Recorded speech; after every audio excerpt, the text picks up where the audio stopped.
Tame Impala, kind of so-so for me. Could be a surprise for you if you ever caught my year-end list season that I did, where I did every year up until like 2016 or something.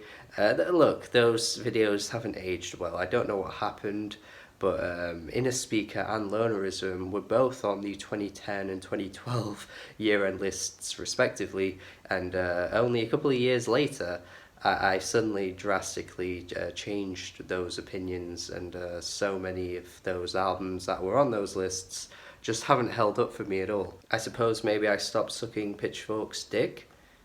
I've never sucked a dick.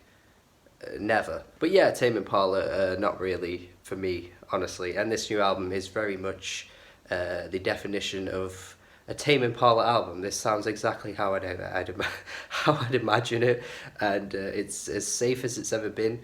It's psychedelic, easygoing pop music with lots of reverb slathered over Kevin's voice, just like it's always been. And look, if you're a Tame Impala fan, I can't see why you'd suddenly hate this, because this is very much what they've been doing, or he's been doing, up until this point. So surprise, surprise, if you don't like Tame Impala, you don't like this album. I'm just very impressed at the lack of progression though. Like, I thought Currents was a sign of change. There was definitely something about Currents that felt very different to the previous two. It wasn't just, Beatles worship. It wasn't just 1960s psychedelic rock worship. It had its own flair. It was going for a bit more of an 80s sound, to be honest. It had some of that cheesy synth work that you expect from the 80s, some of that sophisticated pop type stuff as well. So maybe by the time the next album comes around, they'll have caught up to the 2000s and they'll start riffing on The Strokes or Block Party or something like that. But yeah, this album's very much in one ear and out the other for me. I don't really care for it. There's some really nice melodies. I think you'd be wrong to say that there aren't any nice melodies, because there are some really nice ones on the first track particularly, and then Lost in Yesterday, probably the best track for me on the album. Don't know what it is about that track, but on the chorus he sort of reminded me of Everybody Wants to Rule the World by Tears for Fears. No idea why it does. And the beat as well definitely reminds me of that.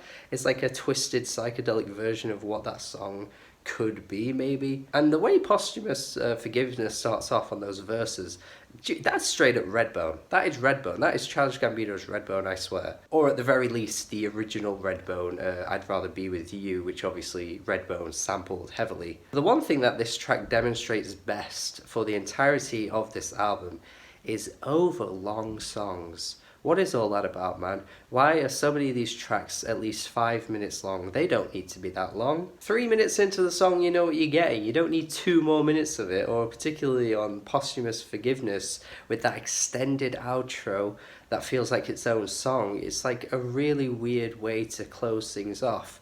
And then so many of the other tracks as well just are so repetitive, and you hear the chorus so many times, it's like dumbing it into your head. The two worst examples for me on that is On Track, which the chorus gets really frustrating once I've heard it more than 2 or 3 times. But Borderline, I thought Borderline had a lot of potential to be one of the best tracks, but by the end, I'm just so bored of it. It gets so stale by the end. I am just done with this track by the third chorus. I don't need to hear more of it.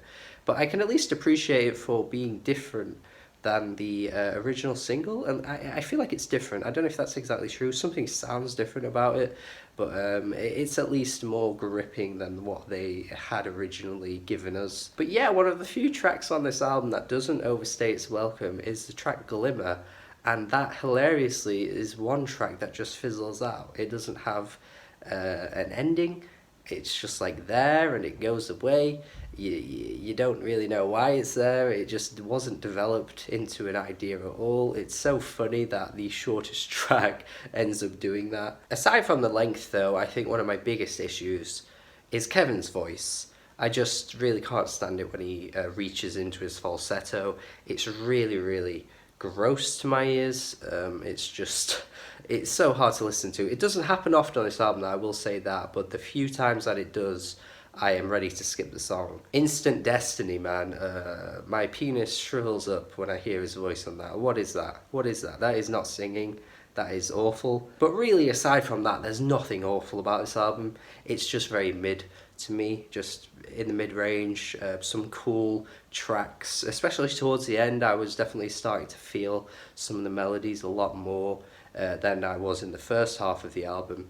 But yeah, just I could take or leave this kind of music, to be honest. I think it doesn't matter that it's Tame Impala. I think most acts in this style don't generally do a lot for me. I think I've said this before, but I think Unknown Mortal Orchestra is a more interesting version of Tame Impala. I find their music to be much better, to be honest. I think Multi Love really did what Currents was trying to do so much better. And if you remember my decade list as well, I had Multi Love in the top 100. So I think, you know, they're a great band, and it proves that this can be done quite well. I just don't particularly care for it from Kevin, to be honest. 5.5 out of 10. Let me know what you think of this album, though, if you think it's a great album for 2020, one of your favourites, or if you're similar to me, if you think it's whatever. Let me know. Thank you for watching my review. Have a good day. Subscribe as well if you would like to. That would be cool. Goodbye.